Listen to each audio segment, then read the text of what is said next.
நம்ம இந்தியால நமக்கு நல்லா தெரிஞ்ச ஒரு சில ஃபேமஸான சிட்டிஸோட நேம் ஸ்பெல்லிங் மாறாம அதே நேம்ல வெளிநாடுகள்ல இருக்கு. அதுல நம்பர் 1 டெல்லி. நம்ம இந்தியாவோட தலைநகரம் தான் டெல்லி. அதே தான் அமெரிக்காவோட நியூயார்க்ல இருக்கிற ஒரு சிட்டி நேம் கூட டெல்லி தான். நம்பர் 2 பாட்னா. பாட்னா நம்ம பீகாரோட தலைநகரமா இருக்கு. அதே தான் ஸ்காட்லாண்ட்ல இருக்கிற ஒரு கிராமத்தோட பேரும் பாட்னா தான். நம்பர் 3 கொச்சி. கேரளாவோட புகழ்பெற்ற நகரம் தான் கொச்சி. ஜப்பான்ல இருக்கிற ஒரு சிட்டி நேம் கூட கொச்சி தான்.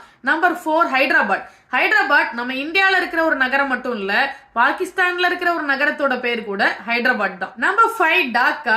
நம்ம பீகாரோட ஒரு பகுதி பேர் தான் டாக்கா. அதே தான் பங்களாதேஷோட தலைநகரத்தோட பேர் கூட டாக்கா தான். நம்பர் 6 தானே. மகாராஷ்டிராவோட ஒரு புகழ்பெற்ற நகரம் தான் தானே. ஆஸ்திரேலியாவோட குயின்ஸ்லாண்ட்ல இருக்கிற ஒரு சிட்டி பேர் கூட தானே தான். Number 7 last but not least Pali. நம்ம ராஜஸ்தானோட ஒரு பகுதி தான் பாலி. அதே தான் இந்தோனேஷியாவோட ரொம்ப ஃபெமிலியரான ஒரு சுற்றுலா தலம் பேர் கூட பாலி தான். அண்ட் இதுதான் இன்னைக்கு நான் தெரிஞ்சுக்கிட்ட அன்னோன் அண்ட் இன்ட்ரெஸ்டிங் இன்ஃபர்மேஷனை நான் பாக்குறேன். அதை தான் உங்ககிட்ட ஷேர் பண்ணிருக்கேன். அண்ட் இதை பத்தி நீங்க என்ன நினைக்கிறீங்க அப்படின்றத கீழே கமெண்ட்ல ஷேர் பண்ணிருங்க. அடுத்த ஒரு இன்ஃபர்மேஷனோட அடுத்த வீடியோல பேசுறேன். Tata bye bye, cheers from யூகேல இருக்கிற உங்களோட ஃப்ரெண்ட் சுபா.